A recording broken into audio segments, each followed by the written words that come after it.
اس نے سوچا کہ اگر وہ اس ہیرے کو بیچ کر اس سے بھی بڑی کوئی چیز خریدے تو اس کی جیت یقینی ہو جائے گی۔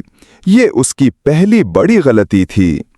صحرا میں سلمان پیاس سے نڈھال ہو کر گرنے ہی والا تھا کہ اسے دور ایک چھوٹا سا نخلستان نظر آیا۔ اس نے اپنی بچی کھچی ہمت جمع کی اور اس کی طرف چل پڑا۔ نخلستان میں ایک بوڑھا نابینا شخص بیٹھا تھا جو پیاس سے تڑپ رہا تھا۔ سلمان نے اپنا بچا ہوا پانی جو صرف چند گھونٹ تھا خود پینے کے بجائے اس بوڑھے کو پلا دیا۔ پانی پیتے ہی بوڑھے کی آنکھوں میں ایک عجیب سی چمک آئی۔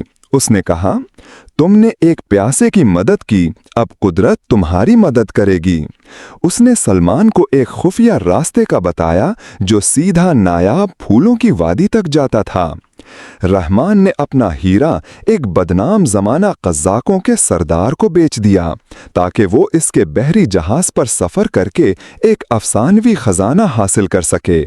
اسے یہ احساس نہیں تھا کہ وہ خود ایک بڑے جال میں پھنس رہا تھا۔ سلیمان اس خفیہ راستے پر چلتا ہوا ایک ایسی وادی میں پہنچا جو ہزاروں چمکتے ہوئے پھولوں سے بھری ہوئی تھی۔ ان پھولوں کی خوشبو روح کو سکون دے رہی تھی۔ یہ وہی نایاب پھول تھے جن کی اسے تلاش تھی۔ اس نے صرف ایک پھول توڑا، یہ سوچ کر کہ لالچ کرنا ٹھیک نہیں۔ اس نے پھول کو احتیاط سے ایک پانی سے بھرے برتن میں رکھا تاکہ وہ تازہ رہے۔ دوسری طرف رحمان قزاقوں کے جہاز پر تھا۔ قزاقوں کے سردار نے اسے بتایا کہ خزانہ ایک ویران جزیرے پر ہے، لیکن وہاں ایک خوفناک عفریت اس کی حفاظت کرتا ہے۔ رحمان نے لالچ میں آ کر عفریت سے لڑنے کا فیصلہ کیا۔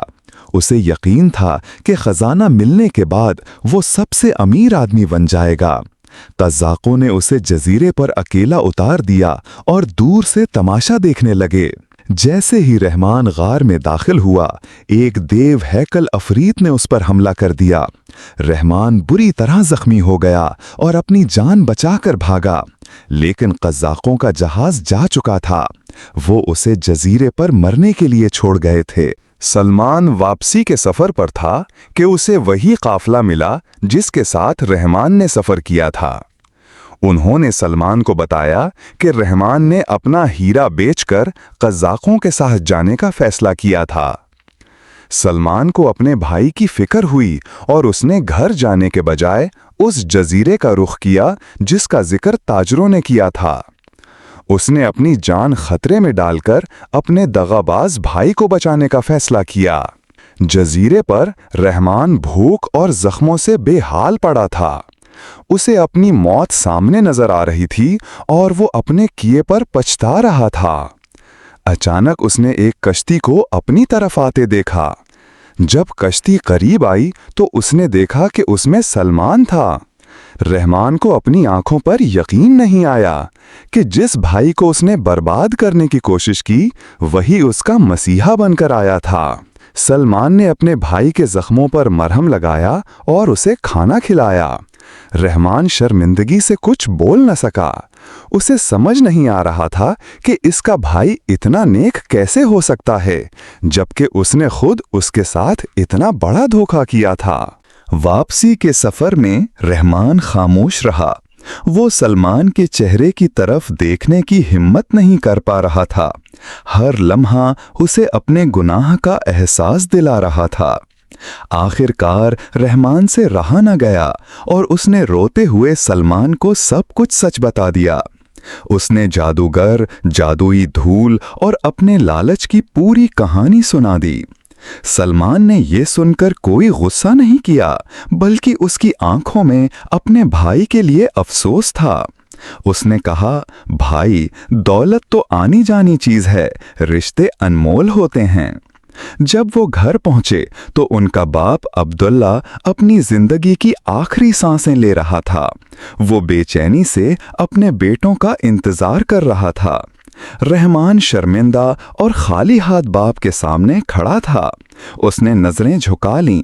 سلمان نے آگے بڑھ کر وہ چمکتا ہوا پھول اپنے باپ کے سرہانے رکھ دیا۔ پھول کی خوشبو کمرے میں پھیلتے ہی عبداللہ نے گہری سانس لی اور اپنی آنکھیں کھولیں۔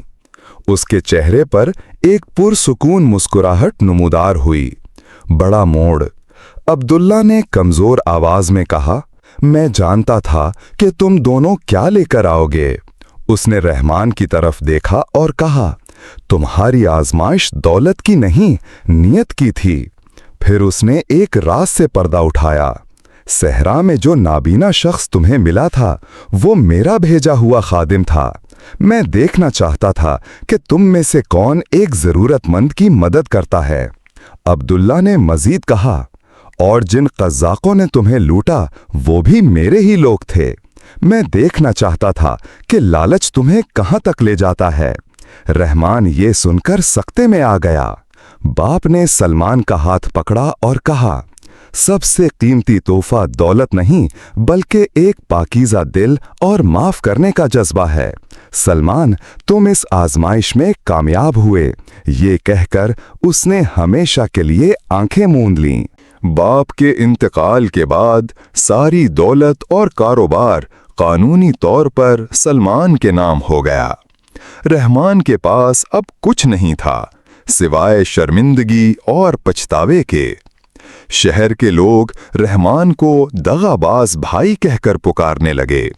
کوئی اس سے بات نہیں کرتا تھا اور وہ بالکل تنہا رہ گیا تھا۔ رحمان کو توقع تھی کہ سلمان اب اس سے بدلہ لے گا اور اسے گھر سے نکال دے گا۔ وہ ہر روز اس ذلت کے لیے خود کو تیار کرتا تھا، لیکن سلمان کا منصوبہ کچھ اور تھا۔ اس کا انتقام دنیا کے انتقام سے بہت مختلف تھا۔ اس نے بدلے کا نہیں بلکہ اصلاح کا منصوبہ بنایا۔ ایک رات سلمان رحمان کے کمرے میں آیا۔ رحمان ڈر گیا کہ شاید آج اس کی سزا کا دن ہے، لیکن سلمان نے اس کے سامنے 2 تھیلیاں رکھیں۔ ایک تھیلی میں سونے کے سکے تھے اور دوسری میں بیج۔ سلمان نے کہا، بھائی، یہ سونا تمہیں ایک نیا کاروبار شروع کرنے کے لیے ہے، اور یہ بیج اس لیے ہیں کہ تم کچھ ایسا اگاؤ جو لوگوں کے کام آئے۔ سلمان نے کہا، میرا بدلہ یہ ہے کہ تم ایک اچھے انسان بن کر دکھاؤ۔ تم اپنی کھوئی ہوئی عزت خود کماؤ۔ میں تمہیں ایک موقع دیتا ہوں۔ رحمان اپنے بھائی کی عظمت دیکھ کر پھوٹ پھوٹ کر رو پڑا۔ اس نے سونے کی تھیلی واپس کر دی اور کہا، مجھے دولت نہیں، صرف تمہارا بھروسہ چاہیے۔ میں ان بیجوں سے شروعات کروں گا۔ سلمان نے اسے اٹھایا اور گلے لگا لیا۔ سالوں کی نفرت، حسد اور دغابازی آنسوؤں میں بہہ گئے۔ یہ ایک نئی شروعات تھی۔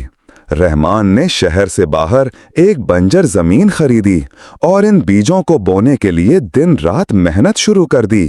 اس کا مقصد اب دولت کمانا نہیں بلکہ اپنے گناہوں کا کفارہ ادا کرنا تھا۔ کئی مہینے گزر گئے۔ رحمان کی محنت رنگ لانے لگی۔ بنجر زمین اب ایک سرسبز باغ میں تبدیل ہو چکی تھی، جس میں نایاب جڑی بوٹیاں اور پھل اگتے تھے۔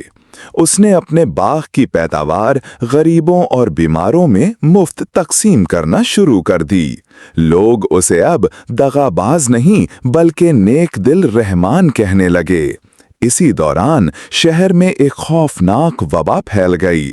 لوگ تیزی سے بیمار پڑنے لگے اور حکیموں کی کوئی دوا کام نہیں کر رہی تھی۔ سلمان نے اپنی ساری دولت لوگوں کے علاج پر لگا دی، لیکن وبا قابو سے باہر ہو رہی تھی۔ شہر پر مایوسی کے بادل چھا گئے۔ تب رحمان کو یاد آیا کہ اس کے باغ میں ایک ایسی نایاب جڑی بوٹی اگتی ہے جس کا ذکر اس نے پرانی کتابوں میں پڑھا تھا۔ یہ بوٹی کسی بھی زہر اور وبا کا علاج تھی۔ رحمان نے راتوں رات اس جڑی بوٹی سے ایک دوا تیار کی۔ یہ اس کی نیکی اور محنت کا امتحان تھا۔ اس کے پاس صرف ایک موقع تھا کہ وہ پورے شہر کو بچا لے۔ اگلی صبح وہ دوا لے کر شہر کے بیچ پہنچا اور اعلان کیا، میرے پاس اس وبا کا علاج ہے۔ لوگ اسے شک کی نگاہ سے دیکھنے لگے کیونکہ اس کا ماضی سب کو یاد تھا۔